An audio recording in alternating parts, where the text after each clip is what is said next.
കോതമംഗലത്ത് ബിജെപിയുടെ വളർച്ചയ്ക്ക് നിർണായക കാൽവെപ്പായി പ്രഥമ മുനിസിപ്പൽ കൗൺസിലറുടെ സത്യപ്രതിജ്ഞ. ഗീതാ ജയകുമാറാണ് ചുമതലയേറ്റത്. മുനിസിപ്പാലിറ്റിയിലെ മറ്റ് 32 കൗൺസിലർമാരും സത്യപ്രതിജ്ഞ ചൊല്ലി. കോതമംഗലം മുനിസിപ്പാലിറ്റിയിൽ ബിജെപിക്ക് ആദ്യമായാണ് ഒരു അംഗമുണ്ടാകുന്നത്. 20-ാം വാർഡിൽ നിന്നും വിജയിച്ച ഗീതാ ജയകുമാർ. അവർ സത്യപ്രതിജ്ഞ ചൊല്ലി ചുമതലയേറ്റത് ബിജെപി ആഘോഷമാക്കുകയും ചെയ്തു.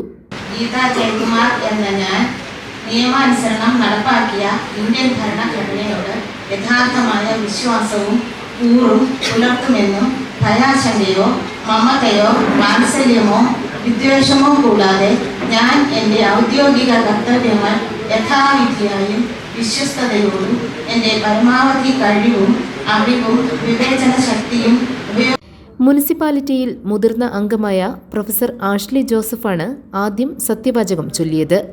വരണാധികാരിയായ DEO സത്യവാചകം ചൊല്ലിക്കൊടുത്തു.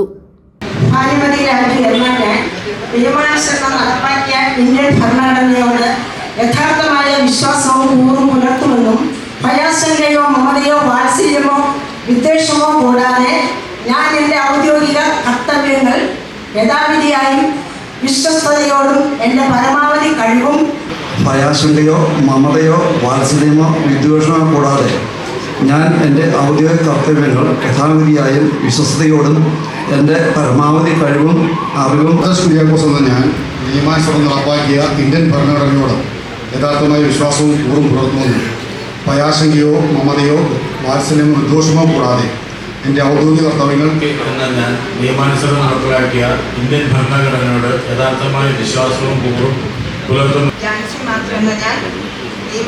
നടപ്പാക്കിയ ഇന്ത്യൻ ഭരണഘടനയോട് യഥാർത്ഥമായ വിശ്വാസവും കൂറും പുലർത്തുമെന്നും 32 കൗൺസിലർമാരും പ്രൊഫസർ ആഷ്ലിക്ക് മുമ്പിലാണ് സത്യപ്രതിജ്ഞ ചൊല്ലിയത്. ദൈവനാമത്തിലാണ് ഏറെ പേരും സത്യപ്രതിജ്ഞ എടുത്തത്. ചിലർ ദൃഢപ്രതിജ്ഞ ചൊല്ലി.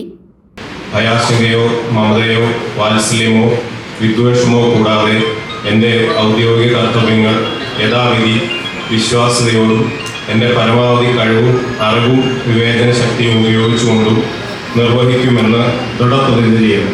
ഭയാശങ്കയോ മമതയോ വാത്സല്യമോ വിദ്വേഷമോ കൂടാതെ ഞാൻ എൻ്റെ ഔദ്യോഗിക കർത്തവ്യങ്ങൾ യഥാവിധിയായും വിശ്വസ്തയോടും എൻ്റെ പരമാവധി കഴിവും അറിവും വിമോചന ശക്തിയും ഉപയോഗിച്ചുകൊണ്ട് നിർവഹിക്കുമെന്ന് ദൈവനാമത്തിൽ സത്യപ്രതിജ്ഞ ചെയ്യുന്നു. സത്യപ്രതിജ്ഞ ചെയ്ത് ചുമതലയേറ്റെടുത്ത ശേഷം ആദ്യത്തെ കൗൺസിൽ യോഗവും നടന്നു. പ്രൊഫസർ ആഷ്ലി ജോസഫാണ് അധ്യക്ഷത വഹിച്ചത്. ചെയർപേഴ്സണെയും ഡെപ്യൂട്ടി ചെയർപേഴ്സണെയും തെരഞ്ഞെടുക്കുന്നതിനായി ഇനി 26-ാം തീയതി കൗൺസിൽ ചേരും. GTV news, Kothamangalam.